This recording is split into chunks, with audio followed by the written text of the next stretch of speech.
Thanks, Nick, and thanks, Frida, for such a wonderful introductory talk. And I think there's points of commonality between your talk and my talk, though we do beg to differ on a few important issues, I think. So this is me, and I thought I'd start by just giving a few position statements. And I very much believe that the artistic mind is a butterfly mind. It's not a scholarly mind. It flits from idea to idea. It takes a little bit of nectar from each, and it synthesizes something. And I very much believe that the visual arts are working in a part of our cognitive system that is pre-linguistic, that we're working in a visual domain. And I think this is one area that splits me from certainly the more radical of the postmodernists, that I certainly don't believe that language presages everything. I know a professor of painting in Australia, and she won't look at her students' work until she's read their artistic statement. And if she doesn't like the artistic statement, she won't look at the work. Now, from my point of view, that's a complete anathema. Because the artistic statement cannot come before the work. It can only come after the work. The linguistic analysis can only be done once an object exists, even if it only exists in thought. So when I say theory doesn't inform creation, I'm certainly not saying theory isn't important, but it's the creative act that produces the work, and then theory comes in to deconstruct that using linguistic forms, and to then reify it in a linguistic form. And I certainly believe the medium informs the work. So I'm very much coming from a modernist point of view, and philosophically I feel happiest with the British or analytical school. Looking at early influences, I won't go through these because there's too many of them, but several of these were set books when I first went to college in 1965. And interestingly, that was a time when Richard Hamilton had a great influence on art education, and he was promoting Darcy Thompson's book on growth and form. So that was one of the books I had to have as a first-year art student. The Hidden Order of Art was also a set book by Ehrenzweig, and I discovered independently Spencer Brown's Laws of Form, which has had a very great influence on me. But there you can see some of those influences. I'm not really going to go into them, but I'd like to talk briefly about Ehrenzweig, because Ehrenzweig was a psychoanalyst. He was a Freudian, and he knew about the problems Freud had with the psychoanalysis of artworks, where Freud had analyzed copies and made decisions based on what later became apparent were errors in the copyist had introduced. And so Ehrenzweig says, let's get away from that. Let's not analyze the overt content of the artwork. Let's analyze the methodology of the creative process. And I found this very attractive. I found a lot of his ideas very attractive. And when I'd finished the book, it's only a short book, and it wasn't complete. It was published after his death, and it's only more recently been completed. I thought there must be a way of actually building a process, a method for analyzing Ehrenzweig's ideas. And this is a gouache that I did at the time. It's a reconstruction. And there's an octagonal tile there with 4 rotations. The black squares are just holes. And I didn't have a dice, so I flicked the corner of the book. And whatever the last significant digit of the page number was, I rotated the tile that many times, and then went to the next one, flicked the book again, did the next one. So I just had a random process for making a visual field. And then I sat and looked at it and said, is this saying anything to me? Has this produced anything that I believe is important? And I quickly became aware that this was something that really surprised me. But it was very much a one-off thing. And I remember doing it and leaving it to one side and moving on to do other things. But looking at the influences that came from the art world at that time, Frida has addressed this. There was a very strong idea that art was not about self-expression. It was about something more concrete. It was not about sending messages. That the idea of the content of the artwork emerged from the process of making the artwork. It wasn't something that was forced in from outside. And so I guess historically I'm coming very much from a background with art concrète, versus abstractionism. I'm not an abstractionist. My work doesn't abstract from anything. It's totally self-referential. It refers only to its own internal processes. To a certain extent, Dada and Surrealism, more Dada than Surrealism, with their ideas of chance and randomness and coincidence. And then a very big influence became the systems movement. I was taught by major members of the British systems art group, and that led to conceptual art and to the kinetics movement that Frida's already referred to. From the scientific side, influences, I really love logic and analytical philosophy, artificial intelligence, artificial life. I'm not going to read all of these, but these are some of the ideas that have influenced me, coming from really an understanding of popular science. I'm not a scientist. I put theoretical physics down there, and I'd like to pretend that I understand string theory, but I don't think I do. But it certainly fascinates me. These concepts they're talking about are just so fascinating. So the big influence from there, and from the natural world, these are photographs I took fairly recently of a very small sandworm. It's about the size of my little fingernail. And at low tide, you see these patterns on the beach where they've been foraging for food. And I might come to this at the very end of my talk, this whole idea of mark making as a result of an evolutionary process. So here I am with all of these ideas in my mind. And then in 1968, somebody says to me, there's an exhibition on in London that I think you'll like. And I went to Cybernetic Serendipity, and it changed my life. And I'm not alone. Sue Gollifer's here. She was the same. A lot of young artists at the time went to see Cybernetic Serendipity, became aware that there were people using computers in the arts, and knew that that was our medium. That's where we wanted to go. And at that time, the ICA was just one big hall. It wasn't divided up into different parts as it is now. And at the very back, where the theatre space is now, was this area. Few important pieces there, but I just thought I'd include this because on the back wall there, you might just be able to make out some drawings by none other than Frida Naka, who was represented in the Cybernetic Serendipity show. So with all of this going on in my mind, I'd been at art college, and in 1967, I produced this work. It's in the show upstairs. It's a facsimile of the original drawing. This is just a stylistic reproduction. But as you can see, it's a square, and I've simply tagged the corners of the square in a Z pattern. And then you can take 4 of those squares, and by rotating the squares, you can establish a clockwise pattern. But then, interestingly enough, you've got an anti-clockwise pattern in the center, and then the 4s mirrors the 3s, and the 2-1 mirrors top to bottom. So I thought this is very interesting. But then what really surprised me was I thought, okay, well, I'm going to start with the square with the tag in the clockwise way and do exactly the same process. And what I discovered was that it restored the Z pattern. And this astonished me. I'd not been aware before this of processes. See, I'm not undoing a process here. I'm not going forward and then undoing it and going back. What I've done is I've applied a process and gone forward, and then applied it again and gone forward again. But what that has done has reversed the process. It's inverted itself. If any of you are familiar with the XOR function in logic, that's exactly what that does.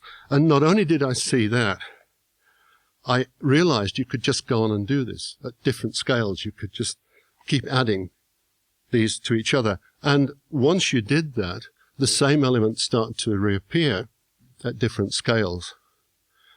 And I was really excited about this. I think it was this work in 1967. As an artist, I'd copied other people. I'd pretended I hadn't copied other people. But it was in this work I really felt this was something that was from me. This was my first thing that I recognized. It was something that I could put my name to and say this is from me exclusively. And not long after I'd done this piece, I was a third-year student in a fine art course in Manchester. Not long after I'd done this was the annual crit. I'm up front, the students show a few works, all of the years there with the teaching staff on the front row, and you talk about your work and then defend yourself from criticism. And they're fairly animated affairs. And so I talk about this work, and I get very excited. And when I turn around to the audience, there's complete silence. people are just looking at their shoes, a little embarrassed. And then the head of third year, very, very gently, very carefully said, Paul, he said, I really don't think you're cut out for for a life as an artist. I think you need to change discipline and study a different subject. And so I dropped out. And that was the best thing I ever did. But to come back to this work, what I can see in this work now are words that I didn't know existed for a further 10 years. There's self-similarity. There are fractal qualities. There's iteration. There's emergence.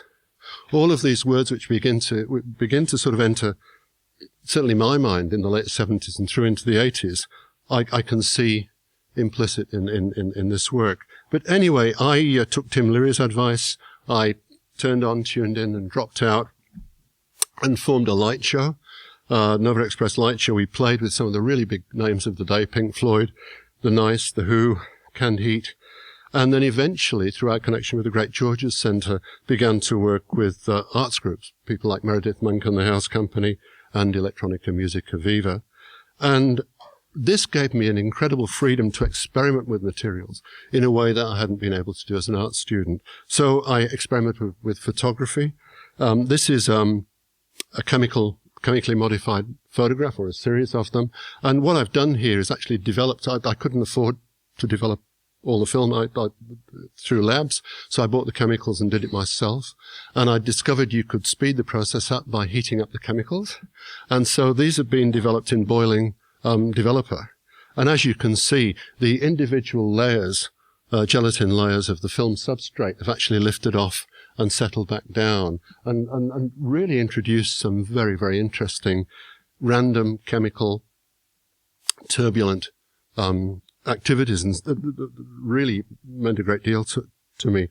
Being based at Great George's, I also got involved with theatrical production. I directed a couple of shows. I did a lot of graphic design for them. And it was there that I met Dan's mother, Chrissy, who was working as an intern at the time. And together with Chrissy, we set up with a few other people, Mary Koppel, who's here today, a dancer, the Theatre of Mixed Means, which lasted for about 4 years. And this is just a few shots from the poster for one of our shows, internal shots. And I've included this partly because this is Chrissy, this is Dan's mother, but this is just one of 2 vision stages that we had. And this shows you just how hard it was to do this kind of stuff before video projectors and QuickTime and all of that, the wonders of modern computer technology. I think there's 7 slide projectors there and 2 film projectors. And you were just constantly threading up a film projector and changing the slide and moving backwards and forwards to create this ongoing collage of imagery, which we produced. Hoppy Hopkins came up to visit us at the Blackie and introduced me to video. He, of course, knew Namjoon Paik, who introduced us to the half-inch reel-to-reel backpack. We bought a couple of those, the Blackie did, and I began to work with video. And this is work with black and white video synthesis that I did with Mick Trim, and Les Dean was an engineer who worked with us. And I also got back into the idea of tiles, symmetry, painting, and a couple of the early gouaches there that I did. One of these has been reproduced and is in the show just behind you. You can see it later. I also played around with interactive pieces. This is just 12 sections, identical sections, that can be put together in different ways. And the whole idea was the audience, the spectators, would come into the gallery and pick these pieces up and move them about. But all this time I knew what I really wanted to do was computing. I was beginning to work with logical processes, systematic processes. And in 1974, I went back into education as an art student. Catherine Mason has talked about this in her book, A Computer in the Art Room. The polytechnics had formed.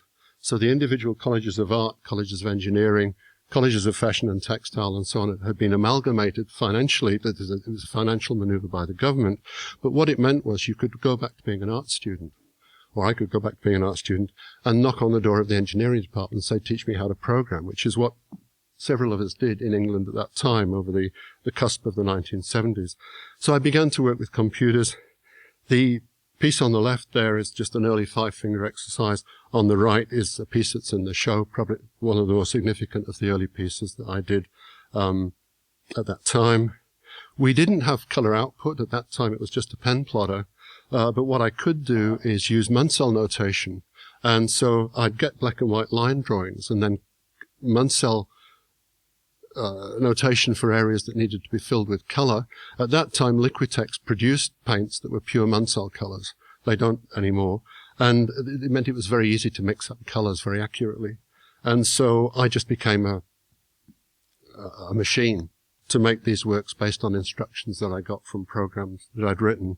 And then I began working on this system, and the time-based works of mine upstairs all use this system. There's some kind of A-life entity. In most cases, it's a cellular automaton, and that's feeding back into itself. It's an iterative system. It's also being picked up by the graphics interpreter. Then it's going on to a display generator that does something with it, and then you see it on a screen or as a picture. And this is just an idea of a cellular automata. I haven't got the time to go into this, but if you can get hold of a second-hand copy of The Recursive Universe by William Poundstone, it's an excellent introduction to cellular automata. You can map bit states, zeros and ones, which are coming out of this thing over time. 1-bit mapping gives you 2 states. 2-bit mapping gives you 4 states, 3-bit mapping gives you 8 states, and then in the final stage you can add texture and pattern and color, and what you're doing there is really predisposing people to see the work in a certain kind of way. So the area that's tagged A here at the top looks like foreground, at the bottom it looks like background. So you're sort of playing with these kind of cognitive issues, and at the end of the day you have a work. Now, again, in those days, I didn't have the ability to output this in real time on a screen. And so here's a very early example of that, where it's just a series of sequential drawings. So I was producing pieces at that time that would be exhibited as small drawings, and there'd be a whole row of them along the wall, and you'd see the progression as you went from one to another. And the first real-time generative piece I was able to make, I had to do all the electronics myself. It was a commission from the Northwest Export, from the Confederation of British Industry, the Northwest Export Award, which gave me the money to do it. This is the circuit diagram, which I really love. And then the next piece was programmed on the Data General Nova 2, this huge computer, 16K of memory, on the screen of a small 12-inch monitor. And Jim Bolton, who'll be speaking later, commissioned me to remake this for the digital archaeology section of the Digital Revolution show at Barbican last year. And I really run out of time, but doing these on personal computers, I had to pre-compute sprites so I could play back sprites in real time. The sprites were interesting, so I started doing prints based on the sprites. And ironically, this piece, Ceiling Detail on the right, won a major award in Australia, and I'm now seen as a printmaker, which is quite ironic, having spent most of my life trying to fight off those labels and things. And I've also done a little bit of public artwork. This is a LED screen, those outdoor LED screens on the ceiling of a lobby of a new apartment building in Brisbane CBD. So that's just been a quick overview of my work. And so now I should hand over to Daniel. So I'm Brown Jr. in the Brown and Son empire. I call myself a designer, an artist, and a programmer. I'm very flexible about which order, and I do change it around depending on usually who I'm asking for money. As you obviously know, the two of us make up Brown and Son. Okay, let's go on to a bit of history. Here's a picture of my mum and dad's wedding that he didn't want to show. I must point out that this is not chemically altered in any way. I did make that joke at the V&A a few years ago, but I think it probably was coming. Well, I was going to say I think some of the people in it might be on mind-altering chemicals, but that's slightly different. Anyway, so that was the context into which I was born. You can see in the background there's a Tesco's. They've been around my entire life. They are the empire in the background. Okay. I didn't realize Paul was going to show this picture, but so I showed it again. I noticed that I put all my slides on black background, and Paul put all of his on white, which is interesting that Frida mentioned, at the beginning, kind of showed the shapes on different backgrounds. I'm not sure if there's any reason for that, but there you go. Okay, here's another picture. This is my dad. Isn't that cool? He actually amazingly volunteered to put that in the show, and unfortunately we just didn't have enough space to fit it in. I'm not sure what it's supposed to demonstrate, I don't know, but it's a cool picture. What I do find very interesting about this picture is that this is in black and white here, so you can't really tell, but it looks like he's wearing the same jacket as he's wearing today. Now, the interesting thing about this is that this jacket was from the 80s. So this photograph is like 20 years before that. So I don't know what magic Dad knows, but this jacket it has superpowers. We were recently in a pub. I'm always mocking this. This is my dad's favorite jacket. We were recently in a pub, and in the space of 20 minutes, 4 people came up and congratulated him on his jacket. And unfortunately, only 2 of them were women, and so, it's 50%. But, so I've gone from mocking his jacket to now wanting to inherit it. Okay, so next page. Embarrassing picture of me. Here I am. This is kind of early 90s, so I'm doing that rave Happy Mondays thing. Terrible haircut. This is quite an important moment in my life, though. This is the first time I get any real time to use an Apple Mac II. Which I'm sure all of you know was the first desktop machine that could do, major photo, realistic graphics, Photoshop and 3D and things like that. And over a summer where my dad was teaching summer school in America, I literally got to kind of hang out and play with the computers, and very quickly realized that, I was, finding it very easy to use these packages, 3D packages and programming HyperCard. And that was actually a pivotal moment in my life where I kind of realized that that's what I wanted to do. And through a rather indirect series of events is how I ended up in the digital media industry. Okay. As a child, I was good at maths and art. I mean, as a very young child, it was very much art that I was about. I was always playing with pencils and things like that. However, my mother is a mathematician and was a lecturer back then.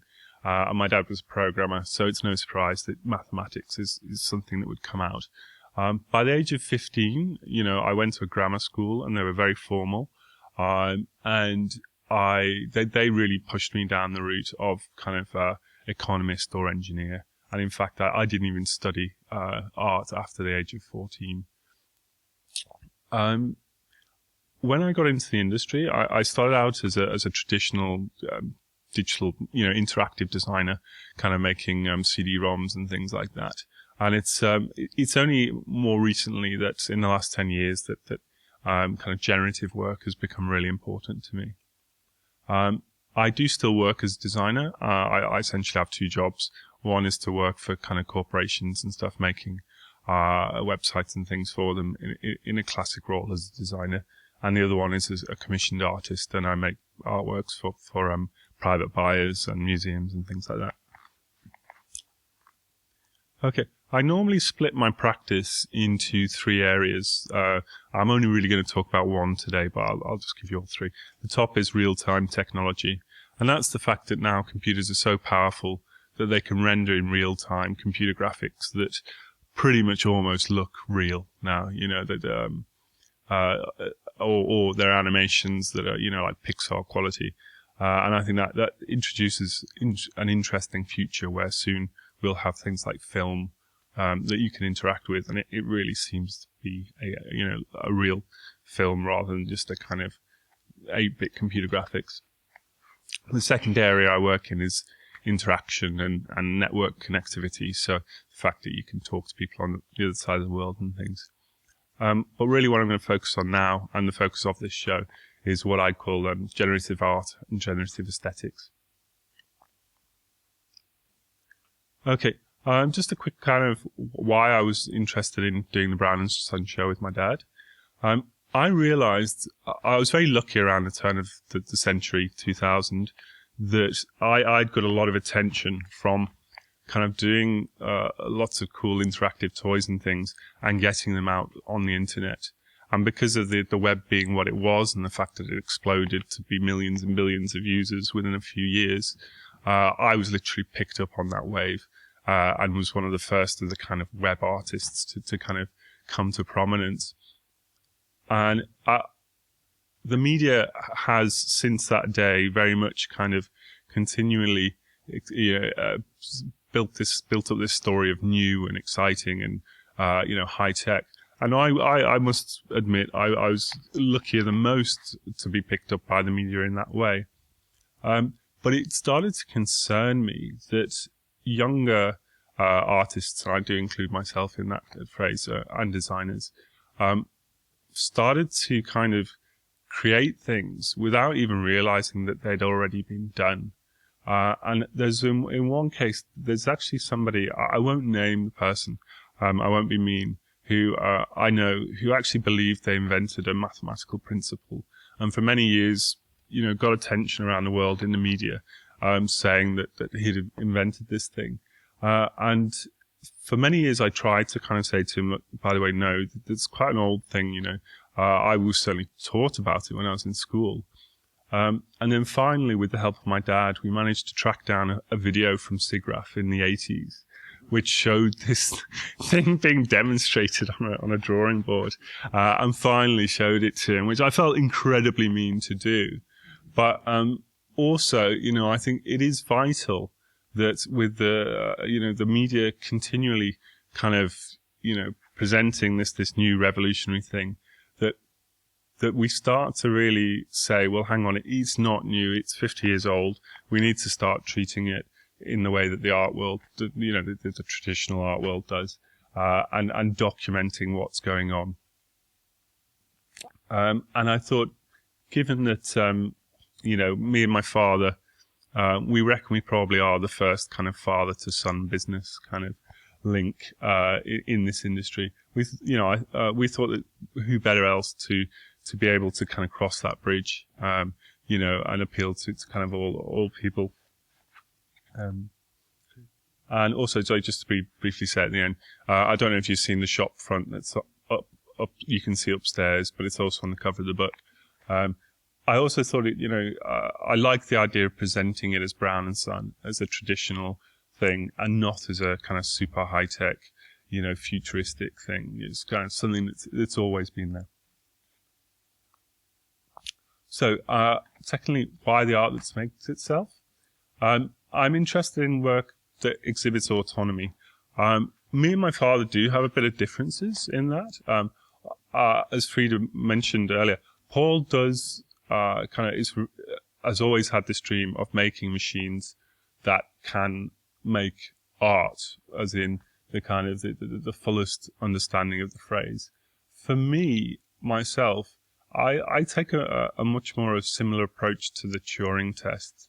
The Turing Test says simply that if you can make a machine that a human will think is a human, then it's intelligent. It doesn't actually have to be intelligent. It just has to be able to fool a human into thinking it is.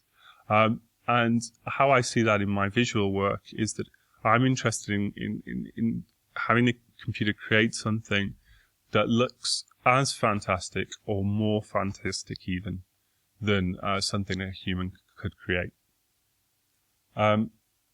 Despite the fact that our works look very different, there are similarities in that. And that's really what I wanted to talk about today, very briefly. I have also personal interest for using these generative techniques, which I'm going to talk about as well. And also, it's in a way that me and my father are separate. I do use these sorts of autonomous techniques in design and not just in art.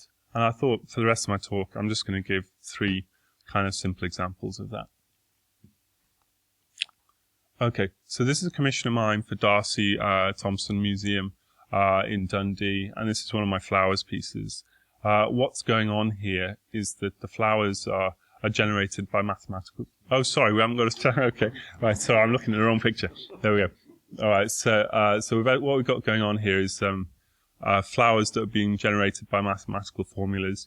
The shapes of the actual flowers are based on shapes of artifacts in the museum itself. So There's flowers, pressings. There's animal, stuffed animals and pickled animals in jars and kind of all that curious type of thing you'd expect. And then the textures of the flowers are actually taken from photographs of the exhibits. So, for example, you can see quite strong orange and red in there, and that's actually probably coming from photographs of birds from the museum. And I'll just show a couple more, and that one just to show that's the main piece that you can see outside here. Okay. So my series on growth and form, that's the title of the series after the book by Darcy Thompson. It was started in 1999, and originally my very first piece was made as an exercise. It simply showed fractal growth and created a kind of tree, what looked like a tree without any leaves on it. And what curiously happened is the Design Museum picked up on that piece and said they liked it, and we ended up showing it as part of the Web Wizards show. And actually it turned out to be immensely popular. And I realized then that humans, people, really like, it's one way that people can understand and appreciate computer processes is when you put them into a kind of aesthetic system such as flowers and trees. And basically what they do is that they produce infinite, never repeating blooms. And that's something that's dear to me. When you watch these pieces animate, as you can see upstairs here, they never will repeat. You'll never see the same particular set of blooms twice. As I say, it appeals to an ingrained, what I'd say is, and this matches what Paul was saying in his talk, it kind of crosses over with that idea that there is an ingrained sense of aesthetic that humans have that's quite separate of language. I find it interesting to think of my work as showing people how to understand mathematics and appreciate mathematics without having to understand it. Interestingly enough, as I said, the original tree that I made was just a practice thing that I created. This is a picture that's actually been on the wall of my mother's house for most of my childhood, and is one of Paul's pieces from 1967, the year before I was born, in fact. And it's rather curious that though I had no kind of understanding or appreciation that this would happen. When I came to create my first piece, I wasn't thinking I'll do what my daddy did. And I find it quite wonderful that there's been these kind of coincidences throughout my life where my dad's work and mine have touched upon each other. I also have to admit and find it I do ponder sometimes that back in the 60s there wasn't the media exposure to show this kind of work, and I kind of feel a bit sad that I got all the attention for doing it at the Design Museum, and it's kind of, I do think, well, maybe I owe that to my father. Yeah. Okay, so I'm just going to show you some images of a piece that I did for the Victoria and Albert Museum, and we'll move on to the next slide straight away. So this is a flowers piece that I created for the Victoria and Albert Museum. And what's going on is that the texture patterns on the petals and things are being derived from images from the archive. And then I've deliberately this is the first piece where I deliberately aged it, because I thought, being a museum and stuff, that was something I thought would be interesting to try and create images that looked kind of like botanical illustrations and things. However, what's interesting about this piece in regard to my father and I is that it itself uses a simple tiling process. If you go back to this piece that Paul has showed you and talked about, I can show you how, in fact, this piece, despite looking 100 billion miles away, is actually very similar. So here's an example of one of the prints from the V&A. This is a kimono texture. And you might imagine, basically the computer will randomly choose a section of that texture. In this case, it shows that black square there. And so it extracts that, and then all it's doing is simply mirroring that texture, that tile 4 ways, And with that, it creates a pattern that doesn't kind of have any edges to it. And then it simply applies that texture to a single flower. And if we go to the next image, that's all that's going on there. And you can see in the left image, towards the top right, you can see a red flower. And that's probably kind of exactly how that's where that's come from. So I find it very interesting that even though our work looks so different, and Paul's is very graphic, and mine's very textured and photographic, that in fact under the bonnet it's very similar. Just quickly shows all of these images are made with exactly the same program, just with different input textures. So here these are like water stain, like paint stains, watercolor stains on paper that are the input, and all of these variations. Okay. Briefly, I'm going to talk very quickly about where our work does differ. I've shown this postcard a few times. I bought this on the day I was on holiday in Barcelona, and I bought this during the day, simply because you could see my holiday apartment. And rather, kind of with awful coincidence, later on that day I would break my neck on the beach there, and then later on I would actually end up in hospital, which you can also see there. So this postcard is a bit kind of creepy. After this, I ended up, I broke my neck, ended up in hospital for about a year. There's pictures of me in Spain on life support. And when I came out from that, I was very disabled. The injury left me unable to use pen, pencil. I can't draw, can't really use a mouse or anything like that. I can just about use a trackpad, and I can type very slowly with one hand. And as a result, I really had to switch what I was doing with my work.